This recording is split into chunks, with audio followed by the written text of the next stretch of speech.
Welcome to Kenton's videos. Enjoy the video. Open System Settings and locate Siri and Spotlight or Apple Intelligence panes. Turn off Apple Intelligence, Siri suggestions, and any inline suggestions or on-device learning toggles. Next, open Apple ID settings and sign out of any iCloud Intelligence or on-device intelligence features if available. This stops further uploads and reduces active storage usage. Restart the Mac after toggling options to ensure background tasks. Stop and settings fully apply before deleting files. Open Finder and press Shift-Command-G to jump to folders by path. Inspect /library/caches and /library/application support for Assistant, Intelligence, or Siri folders.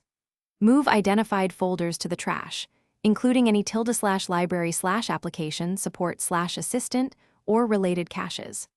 Also check /library/preferences for preference files referencing intelligence features and delete them if present. Empty the trash immediately and reboot the Mac to ensure deleted files do not remain locked or cached. Click the Apple menu, choose About this Mac, and open the Storage tab to manage storage. Review documents, reduce clutter, and specific app data to remove large intelligence-related files. If files resist removal, open Terminal and run targeted commands like sudo rm/ref on identified intelligence folders, taking care with exact paths. After deletion, check free space in Finder and Activity Monitor to confirm results. Sign back into iCloud only if you want intelligence features restored and synced again. Thanks for watching. Consider subscribing if we helped you.